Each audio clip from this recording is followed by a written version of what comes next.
It's been a little while since we last were in touch, but I found the few times that we've connected real time in person and online to have it be really inspiring. I think of you as a voice of compassion, a voice of care. You care a lot about this country. You care, I think, more widely about the direction this country is heading in, the directions technologies are taking us.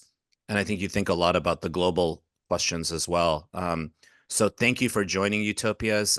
Really appreciate you as a person, first and foremost, and as a public figure and a leader.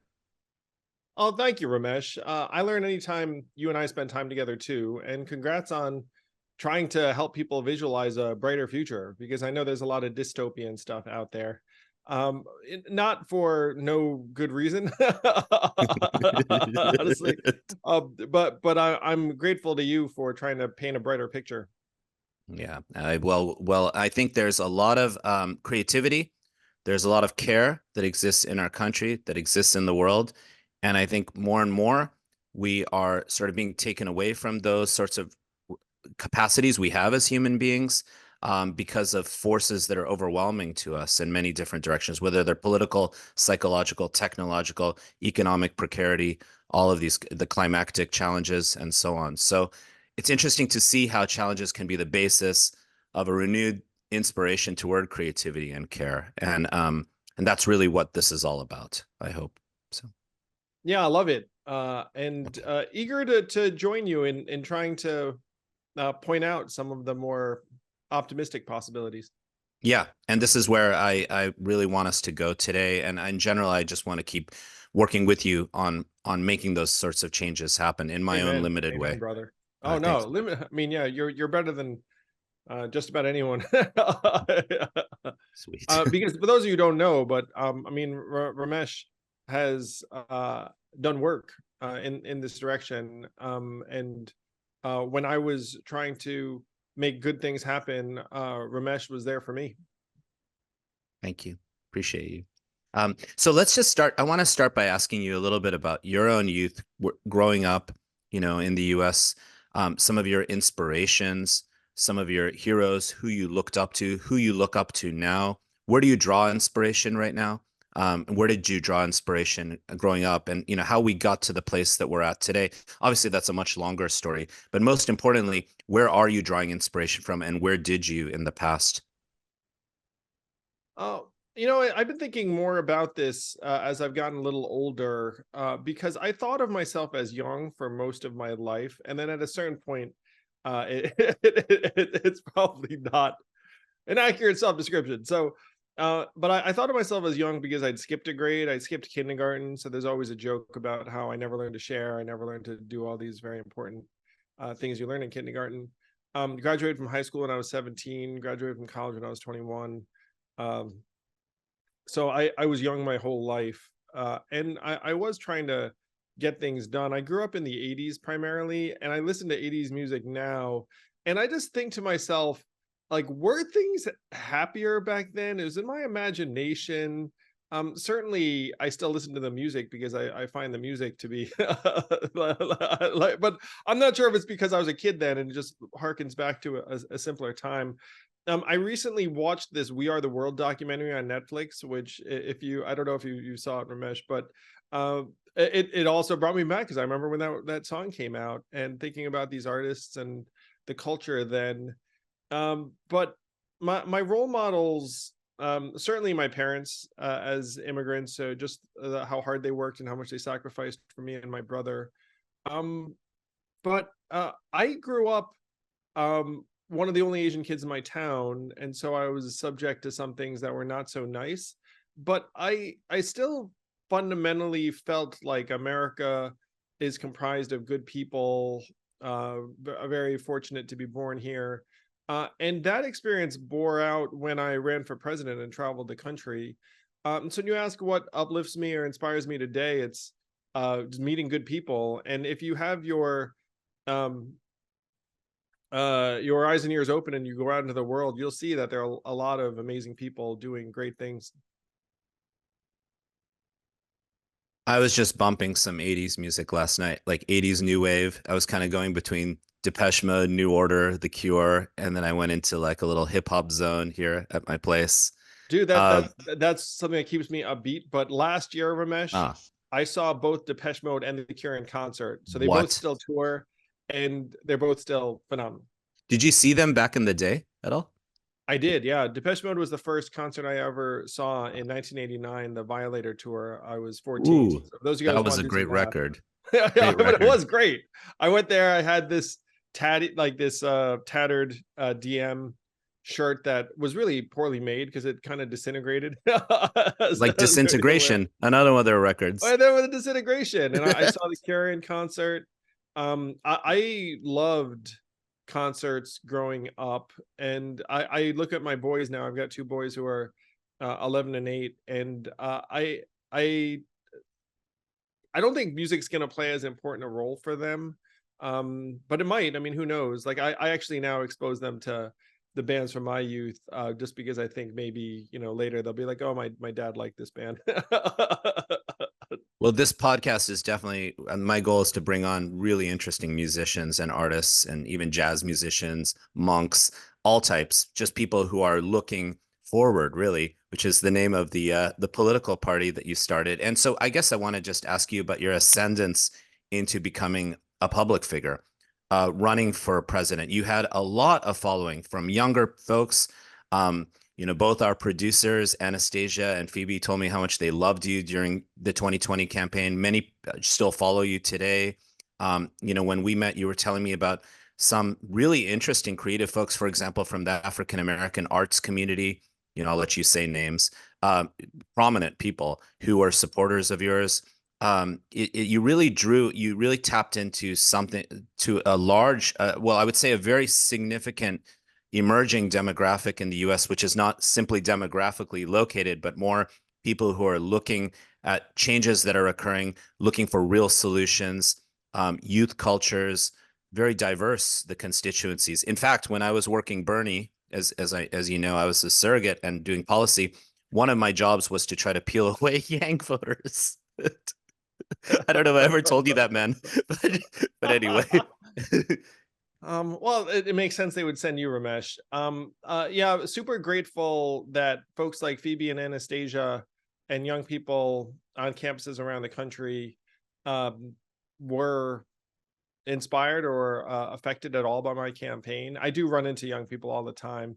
I'll give you an example. Like I was on the street in New York City in Koreatown the other day, and then some people freaked out when they saw me, and we're just like, "Oh my God, you're Andrew Yang." I was like, "Yeah, sure." And they're like, "But what happened was they were on campus during 2020, and then they graduated, moved to New York, and then running into me for them was like this, very happy occurrence." And hearing that, meeting folks like that, it's awesome to me because like again, like I remember when I was young, just imagining like having a figure I was excited about. Um, I like to believe I was campaigning on things that young people saw as important for them and their futures. Certainly, things around AI and UBI and other things that we managed to inject into the mainstream in a way that I don't think it would have happened otherwise.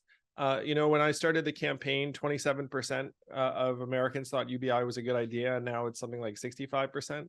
And I dare say that that is going to become more and more um, prevalent and prescient as time goes on. And was your decision to run for president and to stay active, like in the kind of public eye in the political world, what was behind that decision for you, and what is behind your desire to continue to be sort of in the public eye and in the political realm?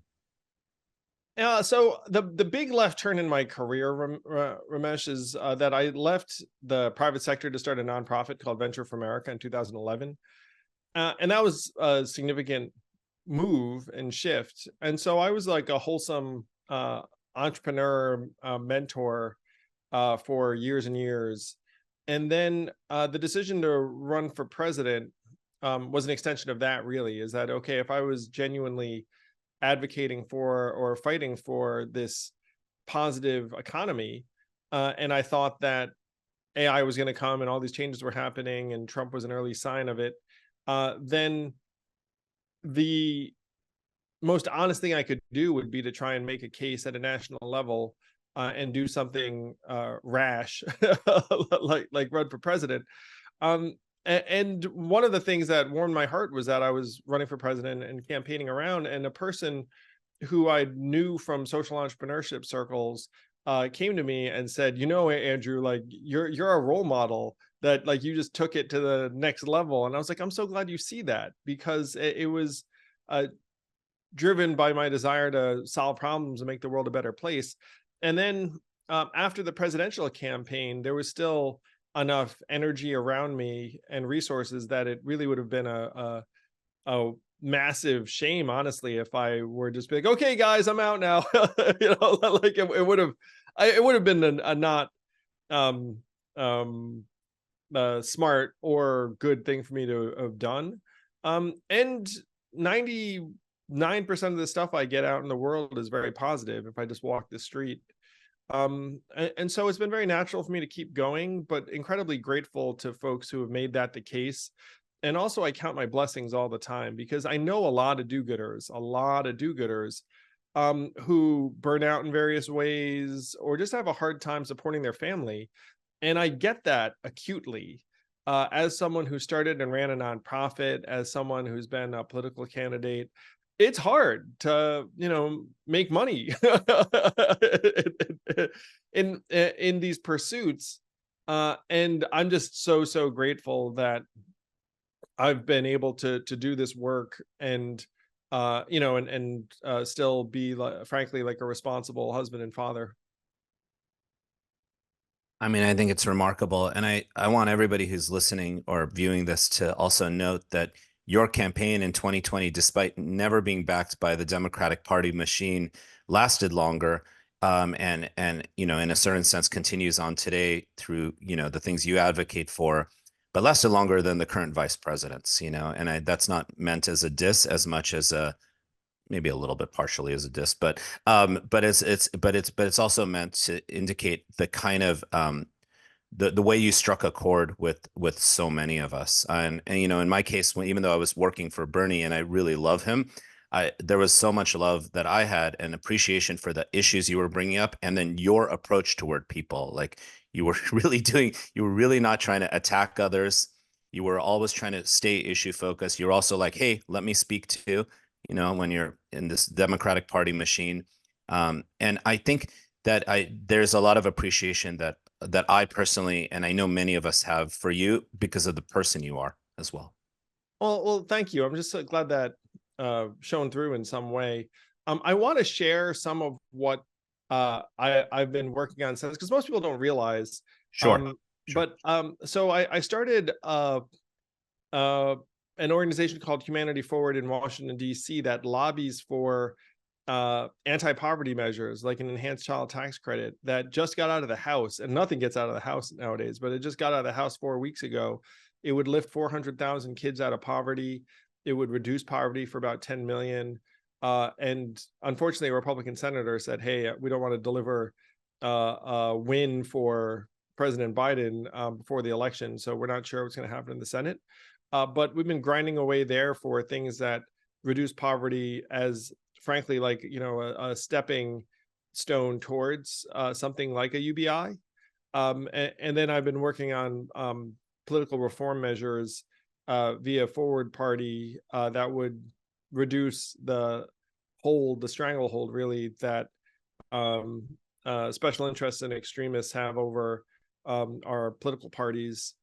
Things like ranked choice voting and nonpartisan primaries, in my opinion, would lead directly to something like campaign finance reform. And those are the things I'm still working on that I'm very proud of.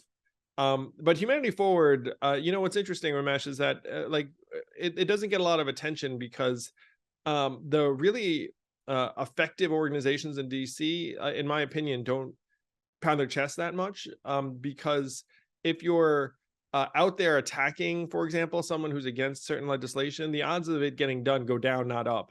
And so, unfortunately, the perverse incentive structure we have in DC is for organizations to say, "Oh, look how hard we're fighting," and it's like you do realize that by lambasting that person, the odds of legislation, like like slip away, and so like uh, the work that Humanity Forward's been doing often never makes a headline, but the fact that this enhanced child tax credit made it out of the House is like a multi-year achievement, and if it gets out of the Senate, it would be the second biggest thing I've done in my career, because who can say that they helped reduce poverty for hundreds of thousands?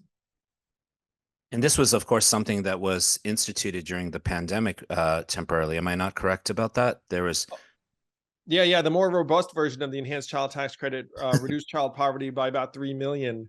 right. And we should have kept doing that, obviously. And then it fell prey to DC dysfunction in 22. And so the fact that we're able to revive some portion of it on one level is incredibly frustrating, because we obviously should have kept the whole thing and even built on it.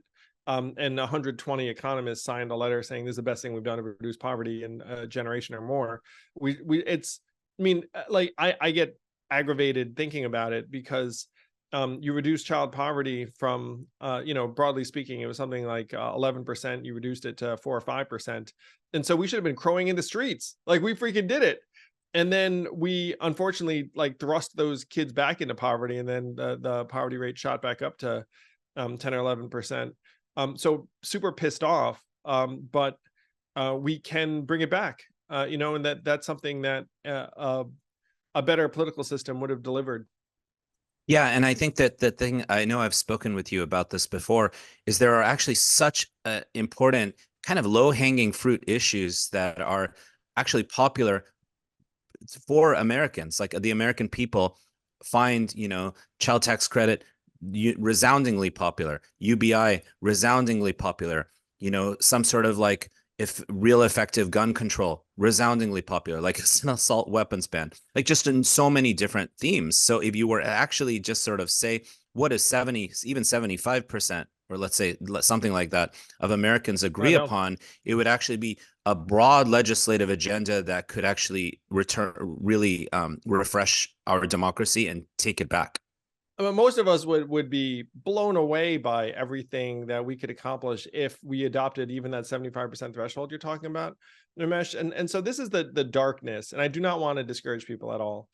But there was a study out of Princeton that tried to find the relationship between what Americans want and the policy outcomes, and they found there was no relationship. In other words, like 7% of us want it, 70% of us want it, 80%, like doesn't matter.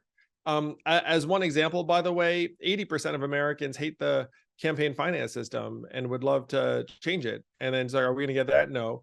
And so when you start embracing the fact that our political system actually does not respond to popular will, only then does it click in when you're like, oh, wait a minute. Okay, so what do you respond to? Now, it turns out that the correlation between what the top 10% want and policy outcomes is very real and strong. So that starts to kind of Surprise, just get surprise. your wheels turning. So Humanity Forward is based on an Onion article I read maybe 18 years ago. And it said the American people hire their own lobbyist to fight for their agenda on Capitol Hill. And there's a guy in a suit and is like, now they'll take the American people seriously now that I'm on the case. And I thought that was hysterically funny, but also pretty freaking accurate. And so, believe it or not, Humanity Forward is paying lobbyists who go into congressional offices and be like, "Hey, poverty bad. You should work on that." And some of the congressional offices are like, "Who do you represent? like what's going on?" Because they're totally unused to being lobbied for good things. Yeah, wait a second. You actually represent the American people and their broader views. So telling, right? That there's some sort of there's some I mean some of my friends at the Young Turks call it corruption, but that there's something in the middle. There are these intervening forces that actually displace what we wish for as Americans and reconstruct it in these sort of weird political parties that are themselves increasingly perverse and anti-democratic, in my opinion. and are trying to coronate particularly, octogenarian leaders. It's a very, very strange situation where that probably results in an increased connection, an increased sense that many Americans have that we don't really have power over our government. It's not really our democracy. And you kind of set that up on the backdrop of gross economic inequalities that are sort of connected to the directions technologies have taken. Three Americans with equivalent wealth to around 160 or so million people. On a planetary level, 8 people or so with equivalent wealth to almost 4 billion, 8 to 4 billion, 3 to 165 approximately million. These are not caused by technology. These are not inherently caused by corruption per se, but there are certain kinds of forces that have turned us more and more into some sort of oligarchic, in my opinion, sort of system that makes many of the rest of us feel powerless, and especially younger folk. That was sort of me ranting, but I'm just curious if you have any thoughts on that before I want to take you to a discussion of technology and its effects on all of us. Yeah, I agree with you completely. And one of the things I say is that uh, technology will supercharge whatever economic dynamics are already in place. And so if you have rampant inequality and regulatory capture, and then you pour tech on it, then all of a sudden you wind up with even crazier results. And Americans are getting more and more ticked off by it. Now, the question is, what do we do?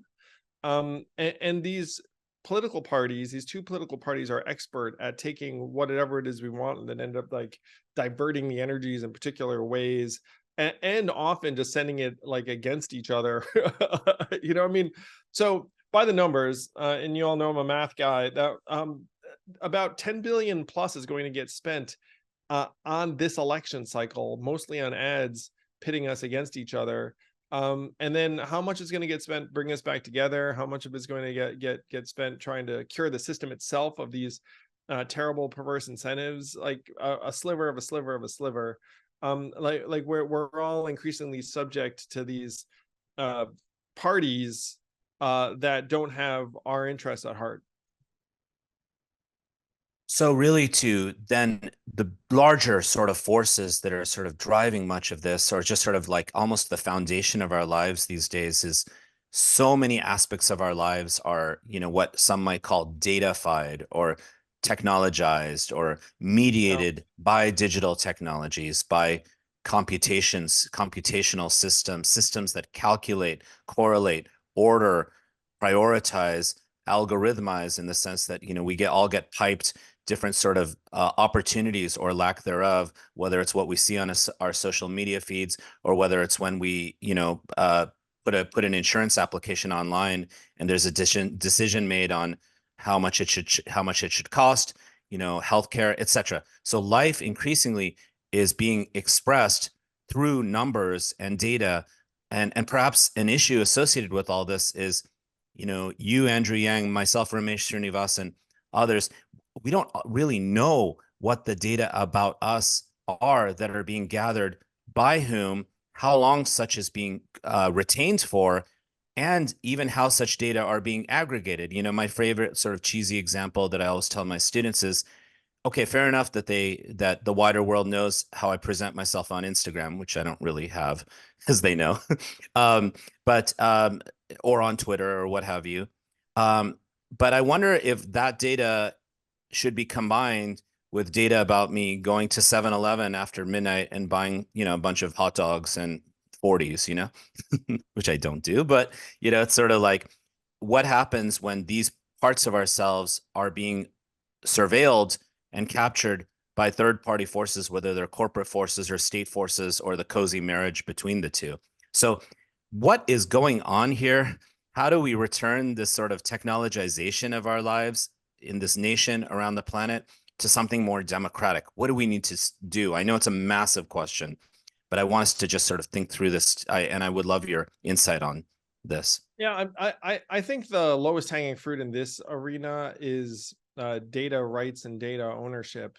Because if when I was running and saying like, "Hey guys, you do know that our data is getting collectively sold and resold for hundreds of billions of dollars a year. How much are you seeing of that? Then people are like laugh, but it's like, no, really, like how much are you seeing? I try and spell out that if AI does the work of the 2 million Americans who work in call centers right now, uh, what does that mean? What does that even mean for tax revenue? Because these tech companies often aren't paying meaningful taxes on what AI can do. And again, that AI is built upon data that is harvested from all of us. So the EU has taken some steps in this direction. California as a state has taken some steps in this direction.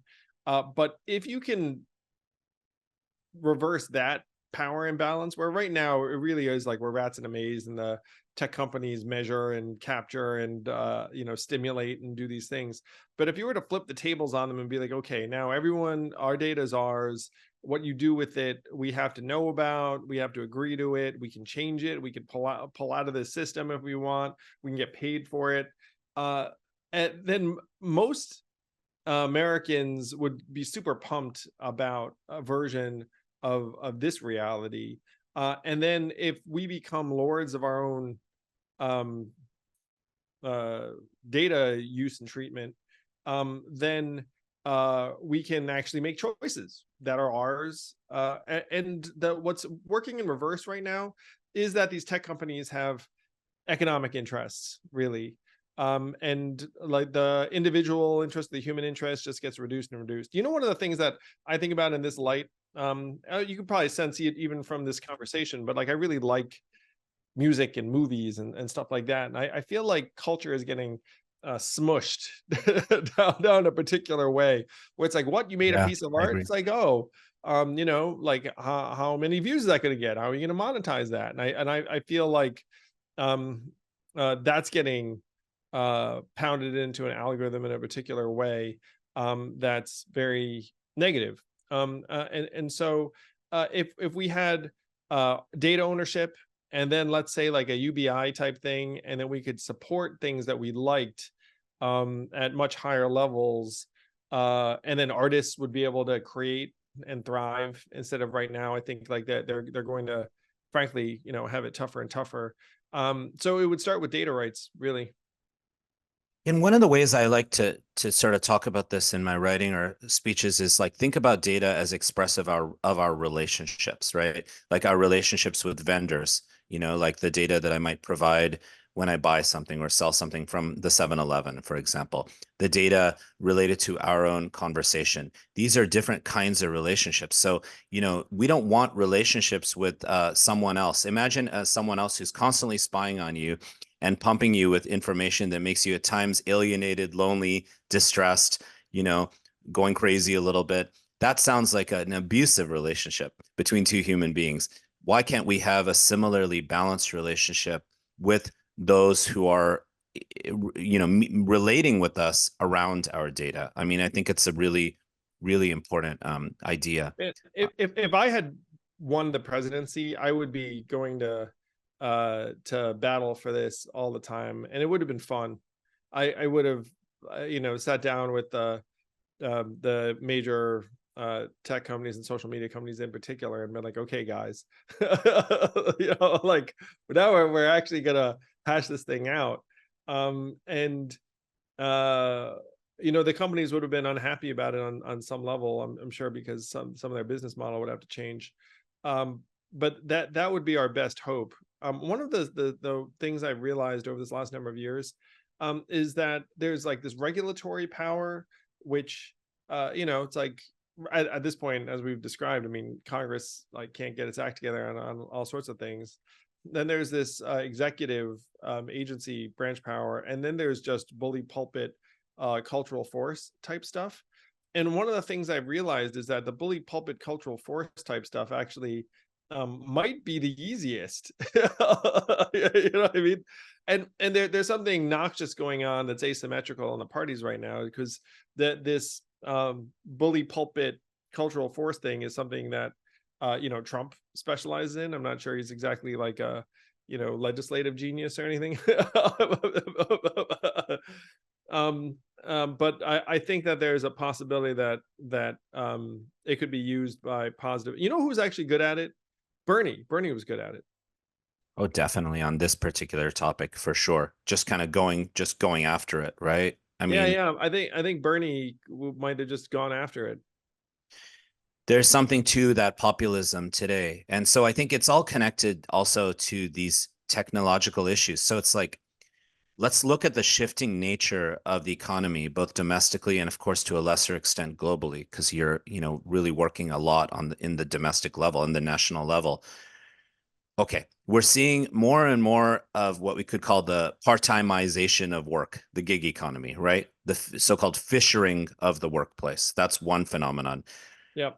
Senator Warren, when I interviewed her for my last book, described this as the end of what she called the social contract. I mean, that's like a shout out to like Locke. Rousseau, if I'm not mistaken. Was it uh, Rousseau? Was that Locke Rousseau? Maybe they both Locke or used it. Rousseau, or kind of both. Yeah, Yeah. I forgot. I published a paper about this, but now I forgot. So we're sort of recognizing that somehow kind of economic security, guaranteed work, secure work, or let's not even talk about work, secure economic security. I mean, I said that twice, but basically having enough resources that are sufficient to be able to pay for healthcare, education, pension, etc., your family, A mortgage, house. a mortgage. Thank you. Yeah, man. Exactly, I mean exactly. that stuff And now I'm is here in so California low. where there's that huge crisis. So it's sort of something has shifted and been taken away. And a lot of it seems to be connected to data. And so I wanted to ask you about what you think data ownership looks like, and your different proposals to try to resolve this challenge. Do you think universal basic income is the best approach toward it? Paying people for their data? What about turning these corporations into public utilities? What about even the idea?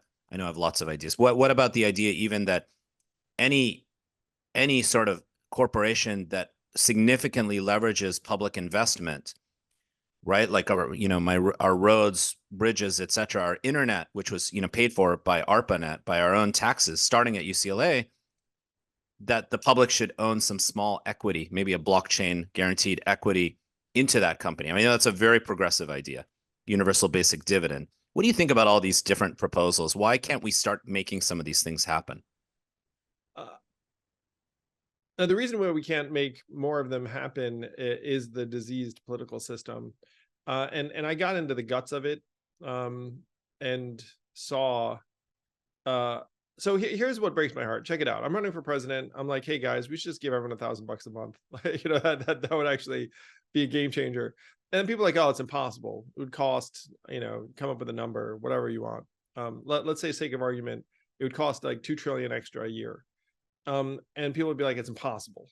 And then COVID hits, and then we issue $5 trillion in in stimulus checks, yes, but cash that was a very small proportion of the 5 trillion. So if you do rough numbers, $5 trillion divided by the U.S. population is, let's call it 15,000 a head. And so we could have gotten 15,000 a head. Now most people didn't get that. You got a small fraction of that, maybe 2,000 would be normal. And the other 13,000 went into city and state governments, went into the financial system, went to major corporates, went to all this stuff, trying to like find things to make it whole. Now, imagine if they'd just been like, hey, guess what? All these institutions, whatever, we're just going to take care of people. And you wouldn't even need to have done it at this max level, but we made this big move, and most people don't understand what we did really. They blame inflation on the stimulus checks. It's like, look, guys, like the stimulus checks were 15% of the 5 trillion. It's like you want to blame it on the other 85%, ish. So it turns out that what I was running on was totally possible. But one of the things that breaks my heart now is like what's possible in this political environment. It's one reason now grinding away on enhanced child tax credit makes perfect sense to me. It's like, look, let's just get some kids out of poverty, and try and pave the way there. Uh, but those are the big swings. Things along the lines of what you're describing are where we should be going. I do think that there's something of a path towards data rights, though most Americans right now, and this is like a confusing argument, but most people are just like, oh, privacy and don't do bad things to me. But at the same time, in real life, like we all just click the button and hope for the best, and it's like, hey, I'm in a hurry and like it's convenient, let's do the thing. And so uh if you could have people understand what's possible in that domain, and even if I had my way and we all had our own data rights, like, trying to make all Americans into like data rights experts is stupid. So what I would say is like, look, empower me. By the way, I'm still trying to do this. Like empower like a data union to be your agent and champion for this. It's like, don't worry about it. We'll figure this out, and then we'll like go fight for you, like a Hollywood agent, but for us who just running around being like, hey, I've got this data for this million people, like like It's a let's great get idea. our fair Great share. idea. Yeah. Yeah, so those are the sorts of things that I see as the paths to where you're trying to go. I mean, I love the product, the subject of utopias, because when people, again, I was running for president, they're like, oh, it's not possible. I'll be like, look, guys, our economy now has grown, by the way, since I was running. So it's, let's call it 80,000 a head, which is about right, by the way. It's like 425 trillion. Do you think on $80,000 a head you can guarantee everyone 12,000 a month or 12,000 a year? And people do the math on that. They're like, yeah, that's actually totally reasonable. Like at that level, you'd be like, you actually could probably even go higher. So you start taking strides in the direction you're talking about. Yeah, it's a really cool idea, Andrew, because actually, it's sort of like a bit of a immaterial or sort of like confusing thing to think about. What does it actually mean for us to own our data in a certain kind of practical sense? Like I don't even know what a bunch of ones and zeros mean, right? But it's actually, this could be another form of work of the future where we have data experts who are ensuring that people get properly compensated for their data, or that they can make intelligent decisions, like a ledger.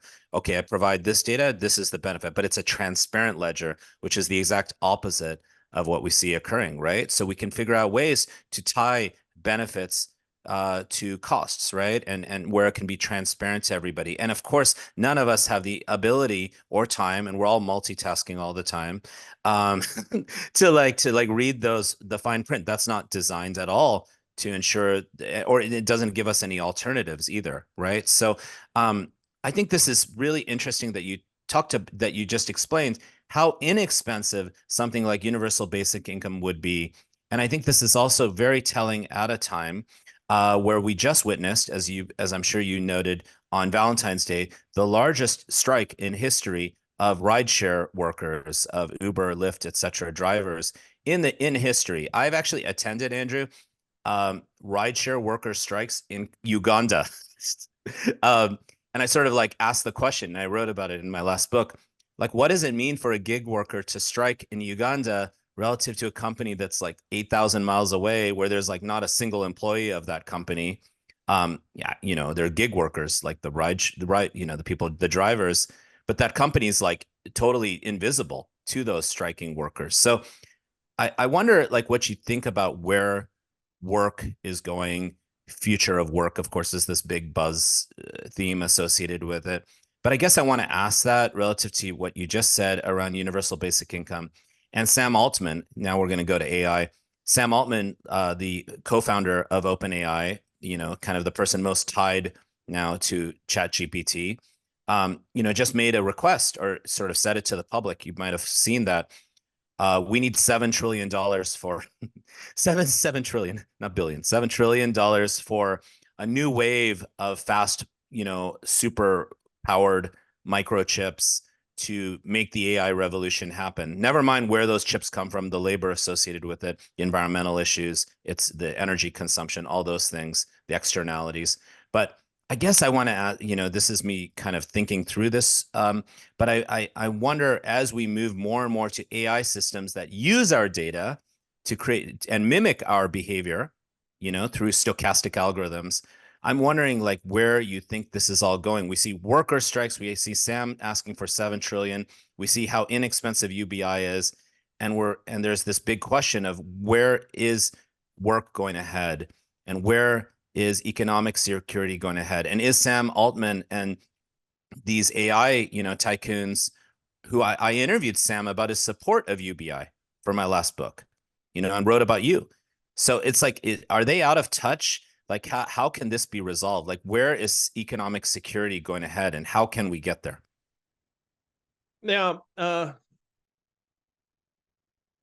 UBI is, in my mind, where we have to be trying to go as quickly as possible, and with the thought that it's a foundation. And so here's the argument that I'd make that I think most people listening to this would agree with.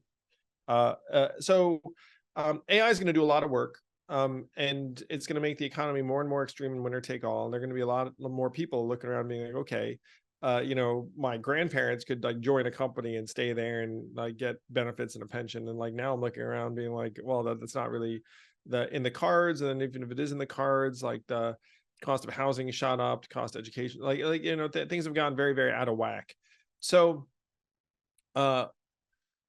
the best case scenario is that we do convert to more of an era of abundance, and scarcity has been the rule since essentially the dawn of human civilization, but that is flipping.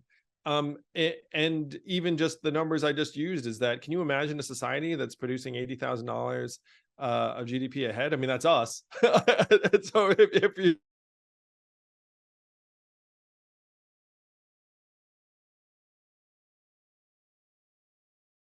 sounds like you might be at a point where you can actually take care of most basic things, and then you still need uh, people to have structure, purpose, fulfillment, measurements, and the rest of it.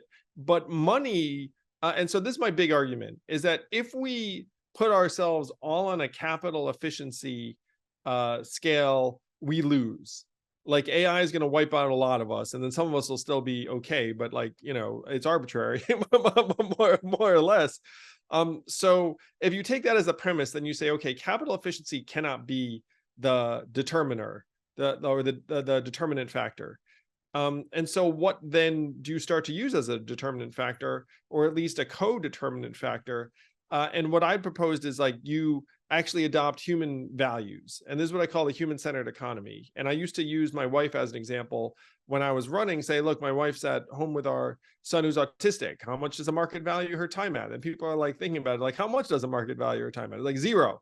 But the market is dumb and broken. And so we should all agree that my wife's time is actually like very, very well spent if it's being spent with our son. And so you end up developing a multivariate economy, is what I was proposing as a human-centered economy. It's one reason why I loved the experimentation in various currencies, though a lot of that kind of went into the financial speculation, no-go zone, honestly. But my vision is that you have a caring economy, you have an arts economy, you have this capital efficiency economy, and then people can operate on different dimensions, and we reward that. Like, so but if we just have one unit of measurement, we're probably screwed. I'm like so hyped that you just said that, Andrew, because in my own limited way as a former AI developer, like very different kind of AI, as you know, compared to these AI systems today, which are using patterns, algorithms that are looking for micro patterns and correlation in data. But earlier AI was more cognitivist, more rationalist, more domain specific. But it's like it's so awesome to recognize that even when we use the term AI, what kind of intelligence are we talking about? Generally, that means deterministic analytical intelligence, not creativity and not care. So like doubling down on creativity in an era where machines are mimicking, excuse me, expression seems like a great thing. And it's interesting to note that, given how we're now seeing all these copyright suits, New York Times, of course, and others. Yeah, and when I talk about the arts too, it's like right now, it's an example I use. Check it out. So let's say I want to be a musician, and then you're like, oh, like I have Asian parents, so my Asian parents are like, you're being a rock star is stupid. But then maybe I wind up being a super famous like rock star, like You pick your favorite famous musician. And so like the market likes like Taylor Swift, because she's a billionaire and whatnot. And then this other person who's like a struggling musician be like, oh, the market doesn't like that person. And so we all say, well, Taylor Swift's a success and this other person's less so. Um, but one of the things, if creatives, it's like just making the art is itself the pursuit. And obviously you want people to succeed, to like it and listen to it and quote unquote buy it. But imagine like an economy where there were tons and tons of people making art, making music, and then different people consuming it in different ways. Like if you let the market do its thing, those artists don't have a way to feed themselves, honestly. but if you had like a society where it's like, look, I'm not here to to to somehow like judge your art in terms of like this purely commercial dimension all the time. I feel very strongly about this stuff because like the commercial pressures are going to just smush a lot of human creativity. But the creativity has this intrinsic purpose outside of the marketplace. And even in our limited ways, Ramesh, like let's say, how many books have you written? I've written three, thinking about writing a fourth. Yeah, no, dude, I'm with you.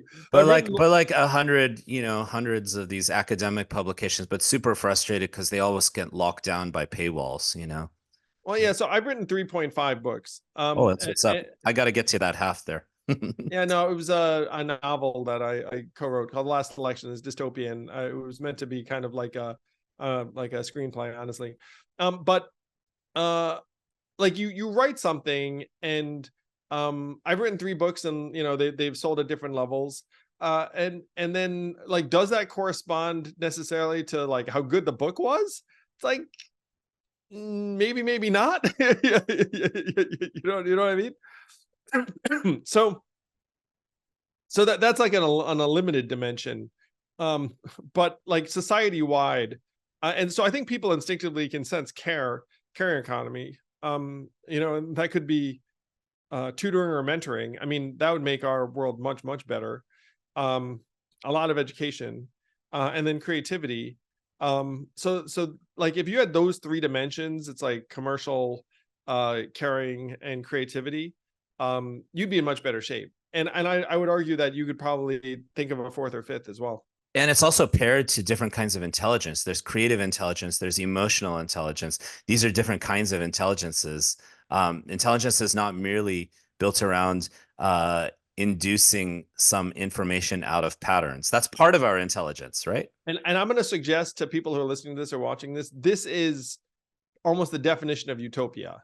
Like that, this is like, if people can use their intelligence and energies and talents in a way that they enjoy and does good in the world, and there are millions of people that are able to do that very fruitfully, that's utopia, is it not? Like in many ways, like that's what we Absolutely. have to try and build, is these alternate dimensions of measuring and rewarding activities, that's not that. So people think like, how sci-fi is this? I mean, we're doing it already. And we so one of the things I say is, look, like I use 5 currencies in my day-to-day life.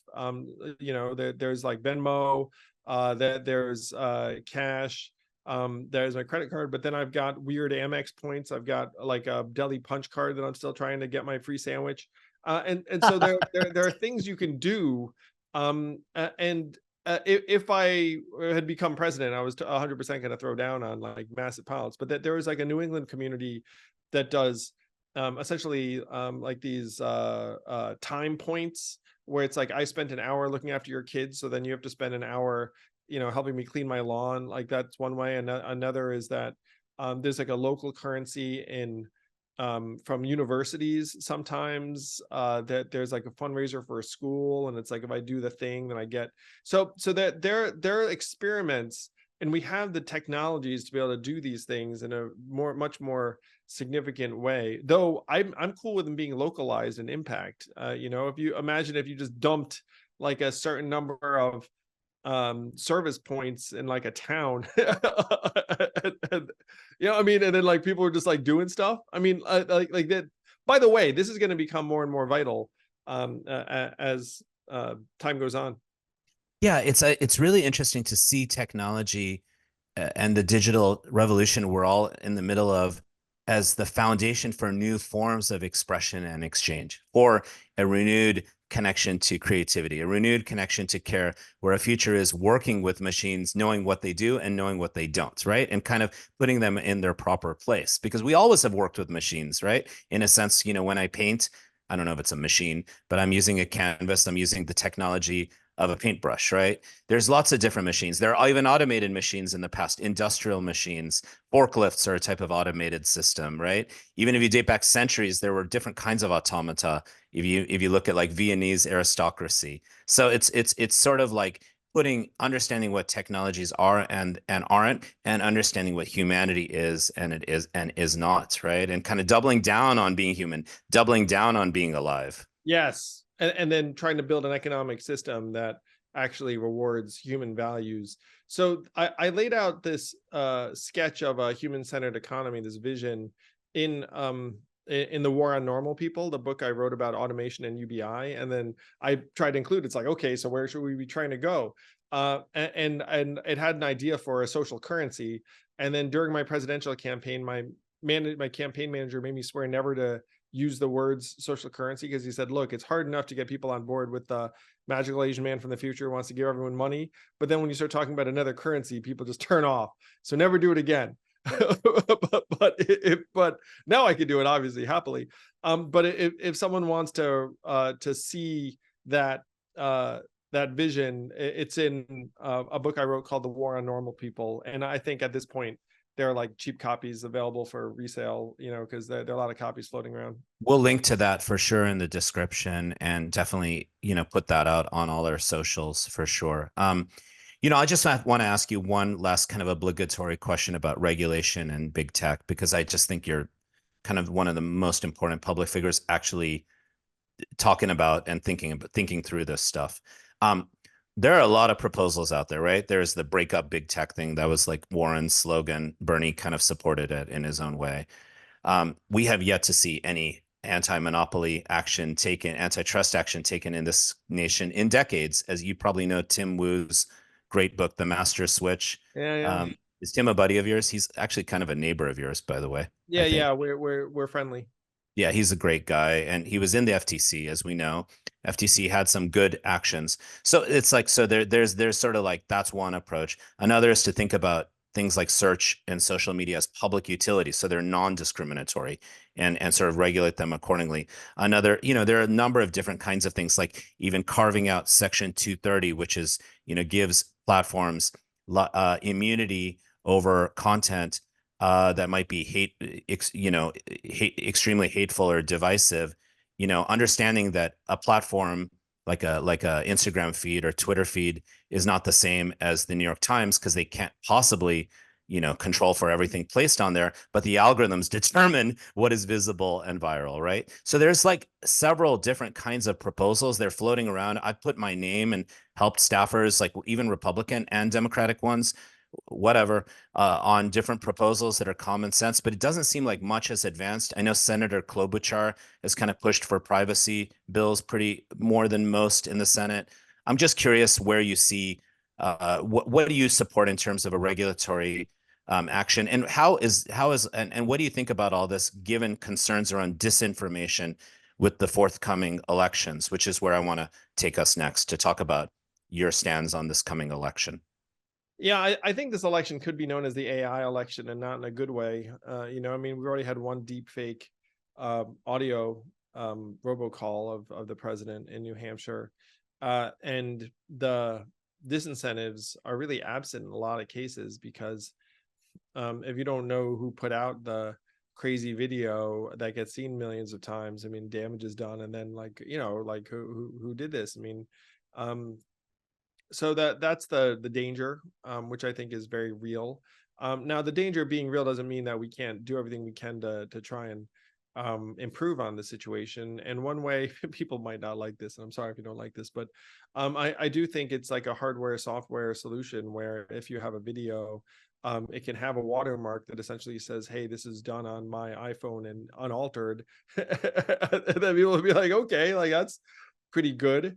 As like a standard. And then if there's a video that doesn't have the watermark, you'd be like, "Look, guys, like no one knows whether the heck this is real or not."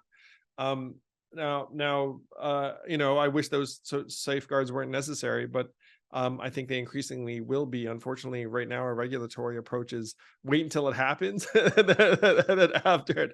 This is the new American regulatory framework. Wait until it happens, have a hearing yelling at someone about it, and then do nothing. That's like the Absolutely general approach. nothing. Absolutely nothing. Make Mark Zuckerberg apologize. It's just a photo op, it seems like with Yeah, Josh because Hall because he because did. our political figures now just traffic in their social media um virality and the news cycle, in large part, oh my gosh, in large part because they're insulated from any real competition. So I guess I will close this on these numbers. What do you think the approval rating is for US Congress right now?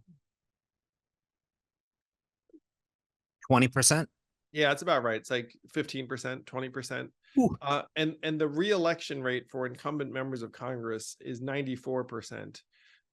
So that they're insulated from any real competitive pressures. So in that environment, what they want is notoriety. And so if they can be shown to be yelling at someone, that's the win. And like, I don't care whether I've actually solved the problem. The problem is immaterial to my political fortunes. And now it's material to our real lives. So, there's that. But so that's what has to change. And the way to change it is by making it so that if people don't deliver for us, they're out. And then if they do deliver, they stay. But right now, them delivering or not delivering is essentially unrelated to whether they stay in office. Right. It's a great point. The perverse incentive structures is something we've talked about and how to resolve them. So I want to just, I know we're close to closing this conversation. It's just we're going to have many, I hope, in the future. Andrew, it's always uncanny to me how often you mention things that are right in my mind as well. Or I kind of said the same thing you've said. Like another day, I'm like, maybe brothers from another mother or something here. We have very similar wavelengths and brain waves, Ramesh. So um, grateful for you're making me feel sane. So I want to ask you about this election. Of course, I know that you're supporting Representative Dean Phillips, who is in the Democratic Party, running in the Democratic primary, but it doesn't seem like the Democratic primaries are particularly open, or there are no debates. It's kind of strange. So I just want to ask you about where you see, and of course, this isn't merely a presidential election coming up. There are many, state, local, etc. elections occurring. So where are you seeing all of this heading? Tell us about your advocacy for Representative Phillips or anyone else you'd like. Um, Dr. West, who's running independently. I'm sure maybe you've met him before or you know him. I brought him on the podcast. I'm bringing Representative Ro Khanna on quite soon. I want to ask him about where he sees things shaking up. Pramila Jayapal, others as well are in the works. But what about you for this election? We're in the kind of, I don't know, final stretch, but it's coming up. It's Ugh. strange. Strange when people talk about the finals. Well, Super Tuesday is a very important day, and that's March 3rd.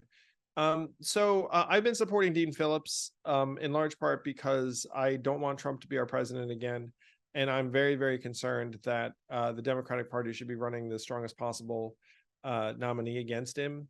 I think Joe Biden is maybe the least secure choice to defeat Trump in November. And I don't think the Democrats have done us any kind of service by preventing a real primary competition. They've coronated Joe, they've just circled the wagons. It's struck me as irresponsible, frankly. And so I've been glad to make the case for Dean. Dean is a sane, uh, well-intended 55-year-old member of Congress from the Democratic Party who flipped a red district. And he just looks up and says, you know what? I want to defeat Trump. I don't think Joe's the best choice, and I think I'm a better choice. I happen to agree with him. And so I've been campaigning with Dean. Dean also, this is like a soft spot. Dean went to Brown University, which is where I went. We didn't overlap, but it was, you know, one of the Awesome. things that put a smile on my face when I sat down with Dean months and months ago. I met him before this cycle, but before he went, actually, this will make you all like him. I met him at a campaign finance reform event where he said, hey, money in politics is killing us. I'm the only member of Congress who doesn't dollar for dollars. I can't find anyone to go to dinner with in DC because everyone has a fundraiser to go to every night. And I think it's disgusting. And I heard this and I said, I like you. You know? So this was before he decided to run. And before he decided to run, he was just trying to get someone else to run because he said, you know what? I don't think Joe's the best candidate against Trump. And the Democratic Party stifled any real competition. So then he felt he had no choice but to step up himself. So are you sort of actively campaigning with him? And I did notice that Dean Phillips does support Medicare for all.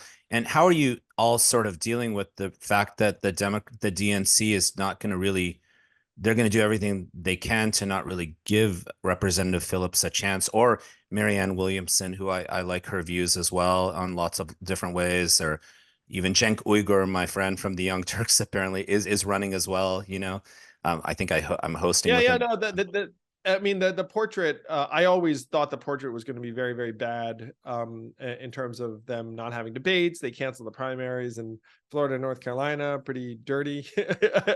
And so you look at it and you're like, huh. And I will say there's another thing that the DNC doesn't technically control, but they kind of do control, is is the media, where and that's related to the debates. But if people, I thought that Dean Phillips, as a sitting member of Congress in the Democratic Party, would get uh more fair hearing, and that really hasn't been true.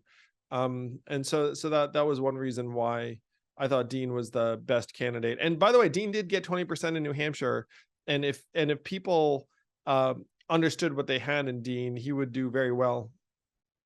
I think he's pretty impressive, well spoken. I appreciate that he supports Medicare for all. I would personally take him absolutely, 100 out of 100 times over the current president for various reasons, including age and decline and unpopularity, and that quite high likelihood that the current president might get his ass kicked by the former president, who But is by dangerous. looking at the numbers, this is not a good strategy. I mean, just looking at, he's down by 8 in Michigan, down by 8 in Georgia. These are states he won last time. He's down by 9 in North Carolina. He was within 1 last time. It's like last cycle -8. And that maps to the fact that he had a 49% approval rating, or 50 even, in 2020, and then today that's 38. So it's but I mean, I'm an anyone but Trump guy. I just want the best person to be in the field in November. And please do check out Dean Phillips, dean24.com. I appreciate that. So I think we should close today's conversation. I just want to go back to the big picture. Where's your kind of hope? Like, what's your kind of utopian vision? Here, when we say utopia, is even true to the theme of the podcast, it's not meant as some pipe dream. It's meant to be aspirational. Let's look forward for the name of your party. Let's look at how things are changing and recognize that those changes can be ones that we lead, all of us, the demos, all of us, for a future that we all can believe in, that is one of mutual gain rather than distrust and polarization and suspicion and all these things that have set foot, more and more, partly caused or at least amplified, as you said, by technology. So tell me a little bit about your sort of vision of life in this country moving forward, like your hope, your goal, your dream of such, and perhaps even more widely about the planet. And we'll end Yeah, there. like, I mean, so the US, what happens with our leadership is crucial to what happens around the world, and it's one reason why everyone's going to look at our election. I look forward to a time when we can turn the page on this current brand of politics and this current system that really is not centered on us and our families and our communities.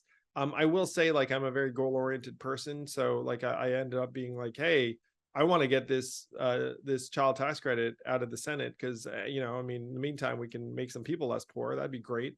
But there are also some things going on in November that I are very high stakes in my world, where there could be as many as 4 states that are voting to get rid of their party primaries this November.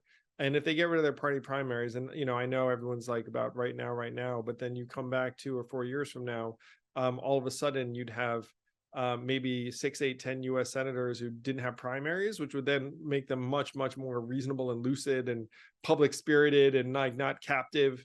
And so those states are Nevada, Colorado, Oregon, maybe Arizona, maybe Montana, maybe Idaho. So I just named 6 states. Not all of them are going to have this vote, and not all of them are doing the full Monty. Like Arizona might do top 2 primary, the California system, really. Oregon is doing something more dramatic, but ranked choice voting and nonpartisan primaries are the path to utopia. And so I'm trying to, now I know that might not, click for some people, but they really are. And so I'm looking forward to trying to get some points on the board in November outside of the presidential. It's fantastic. I mean, what I always love and appreciate about you, and this conversation really showed it, is you got the heart, you got the dreams. You're sort of thinking in a very future centered way, but you're also super practical and pragmatic. All right, here's the low hanging fruit. Here's how we get it done. Here's universal basic income. The pandemic showed us that payments, direct payments, actually support people in highly important life affirming ways in a country where life expectancy is decreasing, right? Um, it's just fantastic to be in conversation with you, Andrew. I know you have a busy day, busy month ahead, and here's to continuing to work together and move forward together. Appreciate you very much. Would love that, man. We'll reconnect until utopia is achieved. There you go. All right. Love you, man. Great to see you. You too, man. Hope to Thank see you. you soon.